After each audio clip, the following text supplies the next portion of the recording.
시간에 이어 또 제가 사회를 보게 되었습니다. 안녕하세요, 이정현이라고 합니다.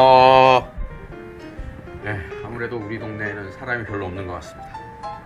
얼굴도 그렇고 말자리도 별로 없는데 또 하게 된 걸 보니 참 그렇네요. 먼저 사과의 말씀을 드립니다. 죄송합니다. 네, 지난 방송 때는 보완대체 의사소통, 일명 AAC가 왜 필요한지에 대해서 알아보았습니다. 언어장애인이 겪게 되는 불편함에 관해서 알아본 것인데요. 김주현 광진장애인 자립생활센터 소장님께서 이야기 손님으로 나와주셔서 여러가지 이야기들을 들려주셨습니다. 오늘은 약간 전문적인 이야기들을 조금 해보려고 합니다.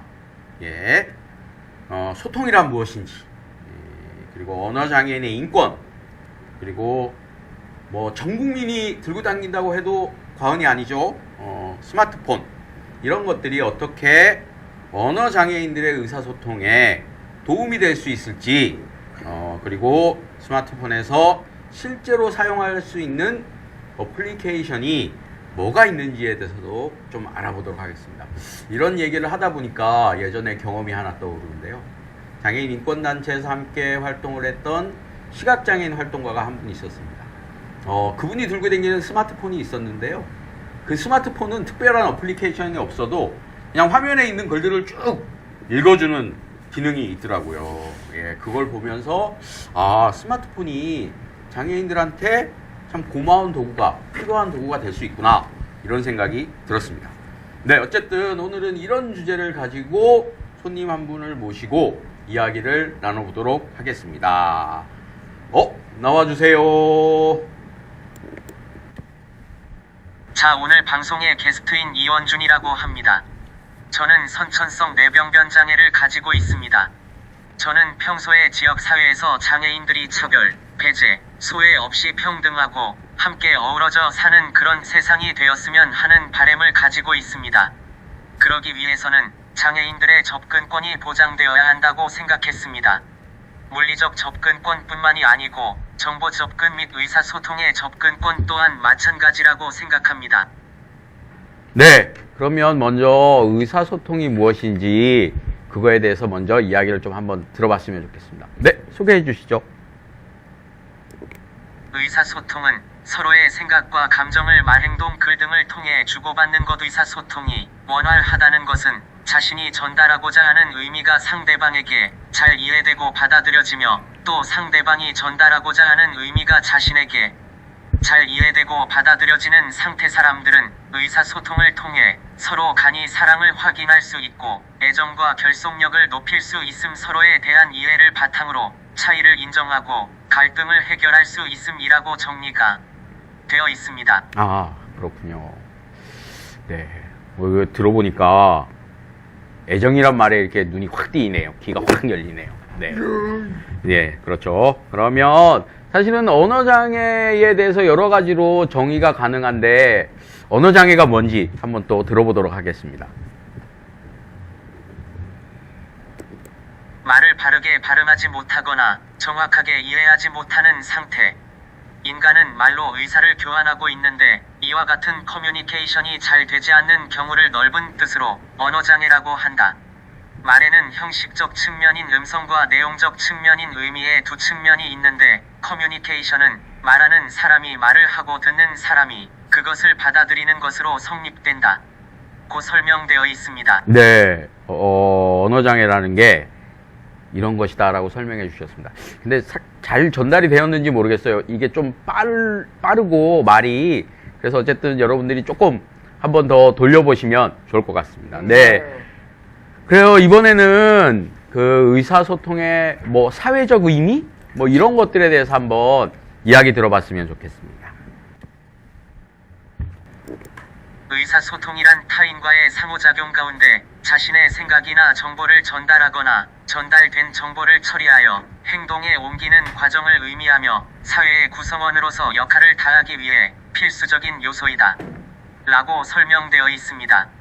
하지만 대한민국의 의사소통 장애인들은 사회 구성원으로서의 필수적인 요소마저도 제한받고 배제되어 차별받고 있는 실정입니다. 예, 그렇죠. 우리 언어장애인들이 우리 한국 사회에서 살아가는 게 아직은 조금 원활하지 않은 상태입니다. 그러니까 말이 어떻게 잘 소통이 되고 이야기가 잘 돼야 사회 구성원으로 살아갈 수 있는데 그런 것들이 안 되는 현실에서 이런 답답함이 좀 있는 것 같습니다. 네. 저의 이야기가 아니라 실제로 언어장애인이 겪고 있는 우리 사회의 현 주소가 어떤지 한번 이야기 들어봤으면 좋겠습니다.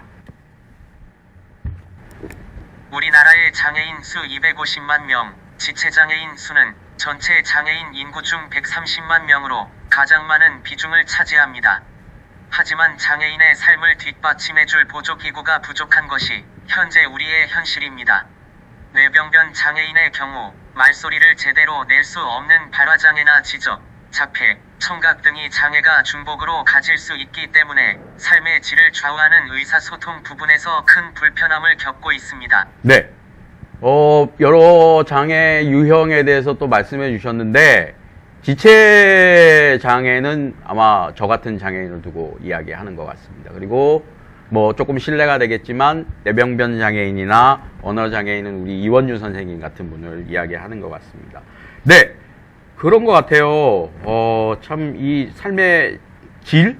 우리가 뭐 여러 가지 삶의 어떤 수준들을 이야기할 때 서로 이야기하고 소통하는 것들을 잘 되어야 우리가 서로 이야기하고 그래서 자기의 의사를 잘 전달하고 하는 그런 삶의 질이 높아질 수 있지 않을까라는 생각이 듭니다.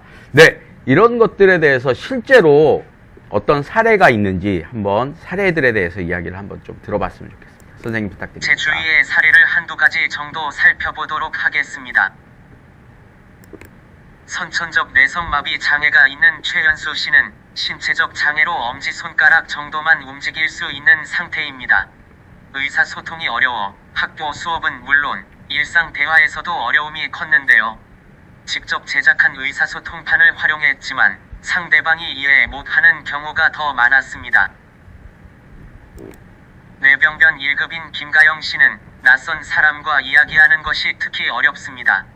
택시를 탈 때도 택시 기사가 말을 잘 못 알아듣고 화를 내는 경우가 많아 자신이 무능력하게만 느껴졌죠. 심지어 말을 걸면 상대방이 동정의 눈빛을 보내거나 그냥 도망가 버리는 경우도 있었습니다.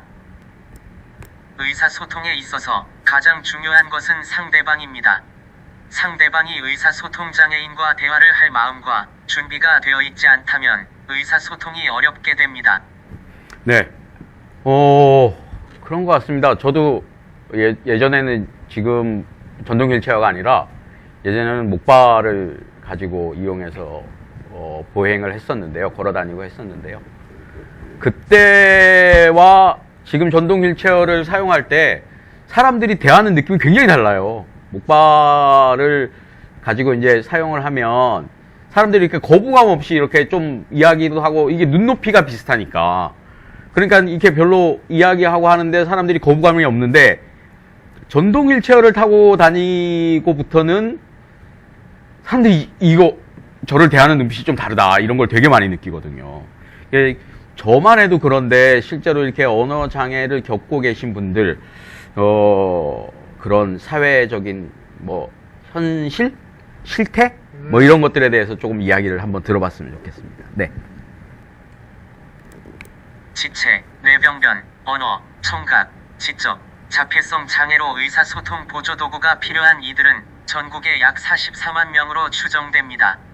이들의 정확한 의사소통을 위해 편리하고 쉬운 입력장치와 화면 그리고 음성 출력 기술을 활용한다면 장애인들이 우리 사회 일원으로서 일상활동을 할 수 있음은 물론 지역사회에서의 독립적인 생활도 가능합니다. 네. 이런저런 장애인의 뭐라 그래야 돼요? 장애인이 어떤 장애인이 있는지 뭐 이런 말들이 여러 가지로 쓰이는데 이게 등장하는 장애인 이야기 중에 지적 장애인이라는 단어가 있는데 이게 사실은 이렇게 의사소통 대체 기구가 이렇게 얘기를 할 때에 읽어줄 때에 지적 장애인이란 말이 정확하게 전달이 안 될 것 같아서 제가 다시 한번 전해드렸습니다. 지적 장애인을 이야기를 합니다. 네, 그러면 실제로 장애인에게 있어서 의사소통이란 무엇인지 요거에 대해서 한번 이야기 듣도록 하겠습니다. 장애인에게 원활한 의사소통이란 단순히 불편을 해소하는 것에 그치지 않고 사회성 향상, 교육 참여 증대, 취업 기회 증가 등으로 이어지고 당당한 사회의 구성원으로 살아갈 수 있는 자립 능력을 확보하는데 반드시 요구되는 권리인 것입니다. 그러나 의사소통에 어려움을 겪는 장애인에게 일상의 의사소통 전반을 도와주는 전문기관이나 원활한 보급사업이나 중재 서비스의 제공이 제대로 되지 못하고 있는 것이 현실입니다. 네, 우리 현실에 있어서 소통, 장애인들이 어떤 소통의 현실을 가지고 있는지 이야기 들어봤습니다. 근데 이제 저 귀에 딱 들리는 단어 하나가, 이거는 권리다라는 단어가 제 귀에 딱 들려서, 이건 단순히 장애인이 어떻게 편리하게 사는 문제가 아니라 권리의 문제다라고 접근할 수 있는 시각이 필요하다라는 생각이 많이 듭니다. 그리고 또 하나, 우리 한국 사회에 아직 이런 것들이 제대로 보급이 되지 않거나 많이 이용할 수 있는 장애인들이 없다라는 현실이 조금 마음이 아프기도 하고 좀 기분도 별로 좋지는 않네요. 네, 그러면 우리나라 AAC 보완대체의사소통의 현 주소, 뭐 아니면 현실, 뭐 이런 것들에 대해서 한번 이야기 한번 해주시면 좋겠습니다. 얼마 전 돌아가신 스티븐 호킹 박사님이 쓰던 음성 엔진 말고 그 전에 쓰던 음성 엔진이 대한민국의 모기업에서 만들었다는 사실은 아마도 아는 사람이 그리 많지 않을 것입니다. 또한 대한민국은 세계적으로도 알아주는 IT 강국이기도 합니다.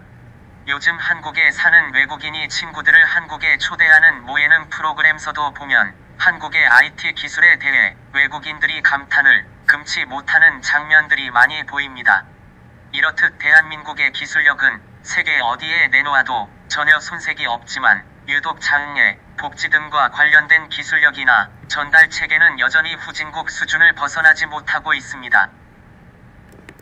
요즘 들어 모기업에서 얼마 전 진행하였던 장애 아동 및 성인을 위한 의사소통 보조기구 개발 및 지원 사업은 이러한 개인의 기능적 한계를 벗어나서 장애인도 제약 없이 소통하고 나아가 사회활동에도 적극적으로 참여할 수 있도록 돕는 환경을 만들어가는 사업이기는 하지만 딸랑 단말기만 보급했던 기존의 정보통신 보조기기나 기타 지원 사업보다는 입출력 장치와 거치대 등을 지원하여 훨씬 종합적이긴 합니다.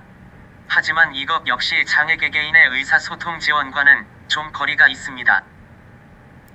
즉 중재 작업이 필요한 장애인에게 초기 욕구 수요를 하는 정도로 머물고 있고 또한 지속적으로 진행되는 사업이라기보다는 일회성 사업에 가까워서 좀 더 보편적인 지원 체계가 필요하다고 생각됩니다. 즉 일상적인 보급 사업과 일상적인 중재 서비스 제공이 필요하다 하겠습니다. 또한 현재 파편화되어 있는 서비스 제공과 보급 사업 등에 대한 종합적인 정보 제공과 지역 사회의 의사소통 지원을 위한 환경 구축, 인식 개선, 제도 개선 등 또한 이루어져야 합니다. 대한민국에서 AAC의 발전은 기술적으로는 많이 발전해 있지만 이를 장애인 개개인에게 지원하는 제도적 지원 체계와 일반 시민들의 인식에 얼마간의 문제가 있어 이 부분에 대한 개선이 필요합니다. 네. 제가 외국에 사는 친구들이 좀 있습니다. 제가 이게 보교와는 다르게 외국에 사는 친구들이 좀 있는데 그 친구들과 이렇게 한 번씩 연락을 하게 되면 그 친구들이 저한테 하는 말이 그런 게 있어요. 야, 여기는 웬 장애인들이 이렇게 많냐? 그런 얘기를 종종 저한테 하거든요. 특히 뭐 백화점 같은 데 가면 그렇게 장애인들이 많이 보인대요. 그래서 신기하다. 이게 도대체 무슨 일일까? 생각해 봤더니 그 외국에는 그 장애인들이 이동하는데 별로 어려움이 없으니까 장애인들이 이렇게 외출도 많이 하고 사회에서 살아가는 모습도 많이 보이니까 그런 모양이다 이런 생각이 들더라고요. 제가 왜 이 말씀을 드리냐면 이런 의사소통 대체 보완기구 이런 것들이 왜 필요한지 뭐 정부나 아니면 뭐 어떤 의사 선생이나 이런 사람들이 필요하다고 뭔가 뭐 동정을 하듯이 필요하다고 얘기할 게 아니라 장애인들이 자꾸 사회에 나와서 활동하다 보면 아 저런 게 필요하겠구나라는 필요성의 공감대가 느껴지면 말씀하신 대로 이 거대한 엄청난 이 IT 산업의 기술력이 그쪽으로 돌아가지 않을까. 그래서 생각하는 거지만 장애인들이 더 사회로 나와야 된다. 더 나와서 장애인들이 정말 많구나. 장애인들이 정말 많구나 우리나라에. 그런 것들이 자꾸 알려져야 저는 이런 것들이 기술도 그쪽으로 집중이 되고 알려지고 그렇게 되지 않을까라는 생각이 좀 해봅니다. 네, 그래서 이번에는 현재 대한민국에서 사용되고 있거나 그리고 나와 있는 그런 보완대체 의사소통 단말기 혹은 어플리케이션 이런 것들에 대해서 한번 소개받는 시간들을 가져보도록 하겠습니다. 예. 스마트 AAC는 아이부터 성인까지 장애인들의 활동 반경에 맞춰 쉽게 사용할 수 있도록 제작되었답니다. 사용자의 수준을 알아서 파악하여 적절한 어휘를 제공하기도 하고요. 13종으로 다양하게 지원되는 음성이 문장 단위로 상대방에게 글을 읽어주기 때문에 훨씬 더 자연스러운 대화도 가능하답니다.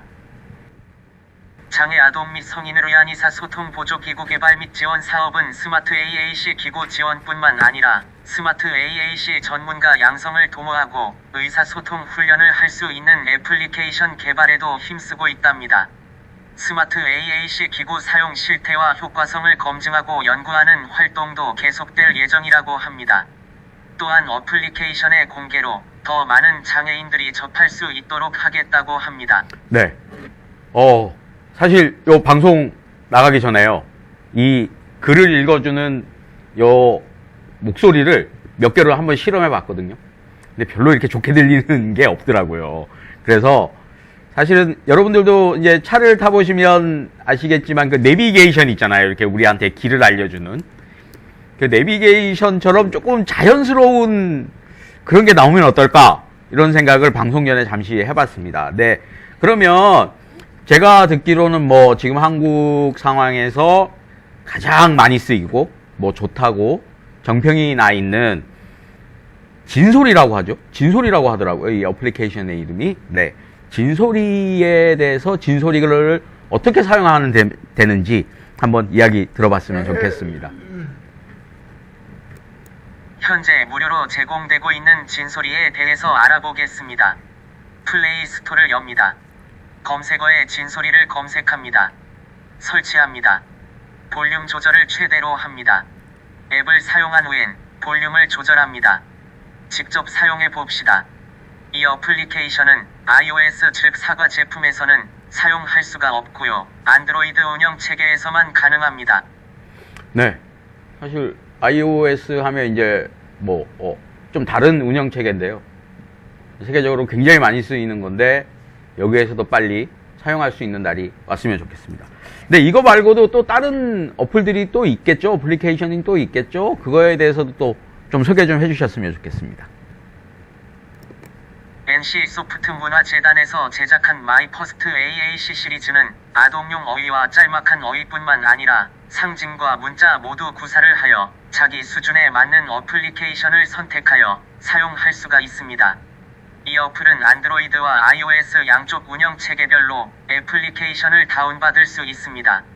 무료고요. 홈페이지에 가면 PC 버전도 다운받을 수 있습니다. 네, 이런 또 마이 퍼스트 AAC 이런 게 있는 모양입니다. 네, 이런 것들도 우리가 한번 사용해 봤으면 좋겠는데요. 네, 그 다음에 또 하나 더 소개해 주세요. 콤마 AAC 이것 역시 카테고리 선택형인데 뭔지를 모를 정도로 복잡하여 AAC가 맞는지 모르겠습니다. 핑키민키 학령기 학습용으로 개발 편집 가능하고요. 가격이 비쌉니다. 마이토키는 문자, 상징, 문장 등의 편집이 가능하고요. 지금 사용하고 있는 프로그램이 마이토키 PC 버전입니다. 음성이 가장 많이 내장되어 있습니다. PC 버전과 태블릿 버전이 있고요. 역시 가격이 비쌉니다.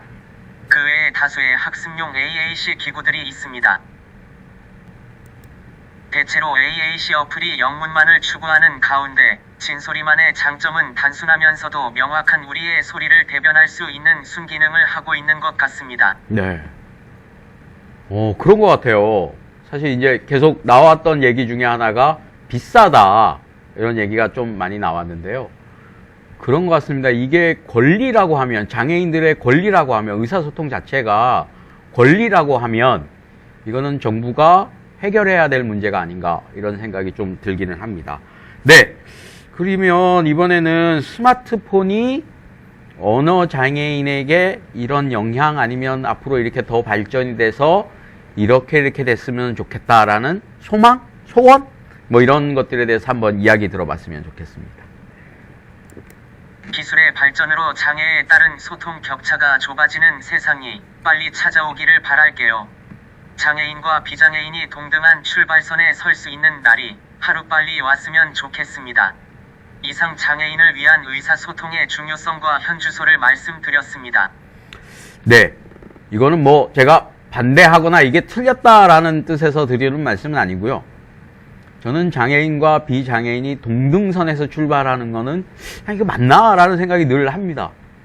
이렇게 우리 달리기 운동 하는 스포츠 중계 보면 이렇게 뭐 400m, 100m는 출발선이 똑같은데 뭐 400m라든지 뭐 800m라든지 이런 거 보면 곡선에 보면 서 있으면 이렇게 제일 바깥쪽에 있는 사람이 좀 저 앞으로 나가 있잖아요. 저 앞으로 나가 있어서 이렇게 출발 소리가 딱 울리면 그 곡선의 제일 바깥쪽에 있는 사람이 조금 더 불편함을 겪지 않고 달리게 해주는 그런 스포츠 경기에 그렇게 되어 있는데, 저는 장애인과 비장애인이 동등선에 출발한다? 그거보다는 함께 살아갈 수 있기 위해서 장애인들에게 어떤 배려를 해줄 거냐, 이거 사회와 국가가 조금 더 고민해야 될 문제가 아닌가라는 생각을 좀 해보게 됩니다. 네, 이번에는 AAC를 적용한 거에 대해서 예를 들어보겠습니다. 그러니까 그렇죠. 저도 이렇게 전동휠체어를 타다 보면 좀 굉장히 위험할 때가 있어요. 이게 지하철과 그다음에 역 간에 이렇게 그 공간이 넓어가지고 바퀴가, 특히 앞바퀴가 훅 빠지는 일이 있거든요. 그때는 저는 언어가 조금 이게 의사소통이 될 수 있으니까 이거 바퀴 좀 빼주세요 그래가지고 막 이렇게 들어주고 하는 경우가 있는데, 근데 언어 장애를 겪고 계시는 장애인분들은 굉장히 이런 부분에 대해서 굉장히 힘드실 것 같다. 그런데 우리 이원준 선생님이 전철을 이용할 때 어떻게 하면 되는지 이걸 또 직접 개발하셨다고 합니다. 와, 대단한 능력이신 것 같습니다. 네, 자기의 좀 경험을 한번 얘기해 주세요. 예. 저는 전철을 많이 이용하는데 엘리베이터가 없는 곳에서는 리프트를 타기 위해 10분 정도를 기다려야 하는 불편함이 있습니다. 그러던 중 전철 안에서 미리 역무원에게 전화를 하면 기다리지 않아도 된다는 생각을 하게 되어 전화를 하였으나 제 말을 잘 알아듣지 못하여 실패하였습니다. 그래서 찾아낸 해법이 MMS란 문자와 숫자로만 이뤄진 기존 문자 메시지와 달리 동영상, 사진, 멜로디 등을 첨부할 수 있어 마치 유선 인터넷에서 보내는 것처럼 화려한 메시지를 보내는 서비스를 일컫는 것으로서 3세대 이동통신에서 핵심 콘텐츠로 등장할 전망이어서 이동통신사들이 앞다퉈도 도입하고 있다고 하네요. 네. 이렇게 이용하는 방법이 있다고 하네요.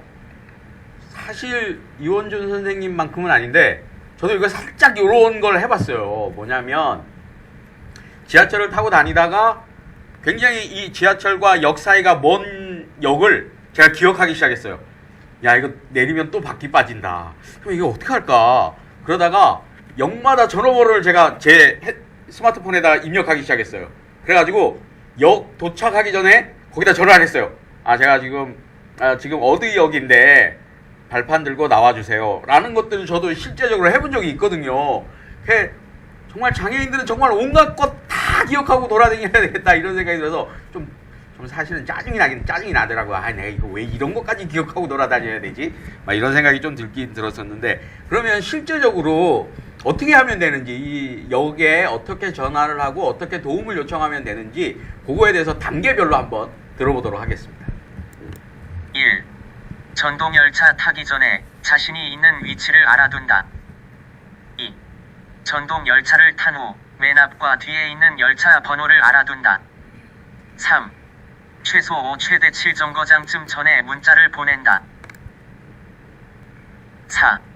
지하철 회사 MMS 번호를 알아둔다.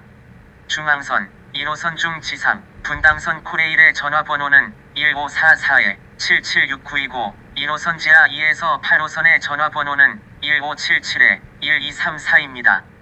이용 방법을 동영상으로 보여드리겠습니다.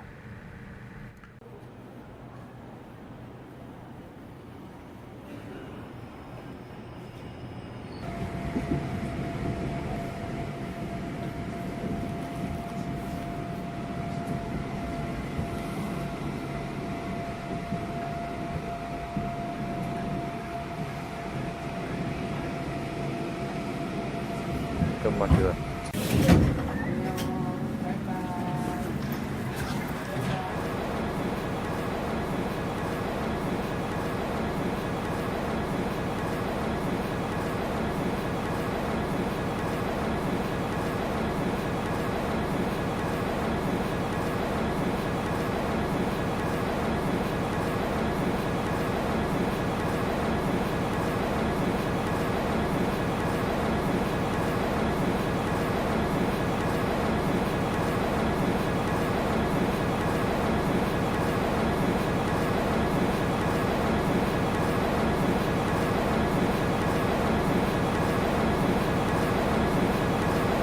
네, 대단하십니다.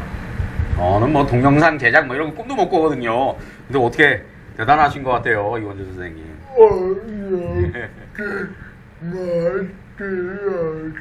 아, 그렇구나. 어렵게 만드셨다고 하네요. 아, 예.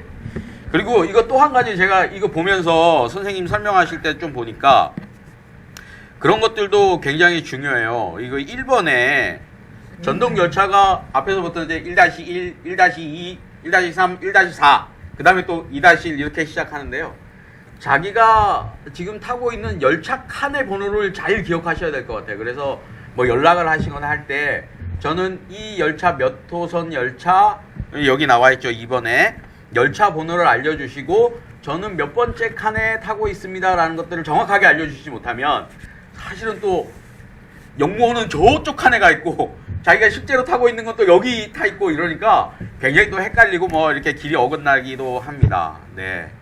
오늘 언어 장애인이 겪게 되는 불편 그리고 또 스마트 기기를 통해서 어떤 도움을 받을 수 있는지에 대해서 여러분들과 함께 이원준 선생님의 이야기를 들어봤습니다.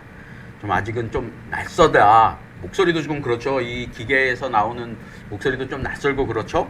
또 약간 불편하게도 느껴지고 어색하기도 하고 사실은 비장애인의 입장에서 보면 이런 목소리가 나올 때 속도가 빠르게 느껴지거나 또 아니면 또 이렇게 지금 이원준 선생님 하시는 것처럼 직접 보셔서 아시겠지만 이게 클릭하고 또 이걸 구동하기까지 또 시간이 걸려서 사람들이 또 기다려야 되는 그런 비장애인이 약간 불편함도 있을 것 같아요. 근데 그렇지만 이게 조금 더 사람들이 그렇잖아요. 제가 아까도 잠시 말씀드렸지만 장애인들이 자꾸 이런 모습을 보여주면 아, 언어 장애인이 저렇게 하는 거구나 라는 것들을 사람들이 자꾸 인식하게 되면 저는 이런 불편함이나 어색함은 사라지지 않을까 그런 생각이 듭니다. 그래서 이원준 선생님이 말씀하신 그런 사회에서 자립할 수 있는 생활, 장애인이 독립해서 살 수 있는 날이 조만간 이루어지지 않을까 생각합니다. 네, 이제 지금까지 함께 해주신 이원준 선생님의 마지막 이야기 듣고 마치도록 하겠습니다. 제가 누구한테 이야기를 하려고 하면 많은 사람들이 보호자를 먼저 찾습니다. 저도 누군가 이야기를 하시면 생각하고 답변을 드릴 수 있습니다. 다만 조금 느리게 대답할 수 있으니 기다려주시고 다른 의사소통 방법에 대해 거부감 없이 다가와 주셨으면 좋겠습니다. 내용이 지루하셨을 수 있지만 의사소통의 중요성에 대해 이야기인이 관심을 가져주셨으면 좋겠어요. 네, 함께 해주셔서 감사합니다. 감사합니다.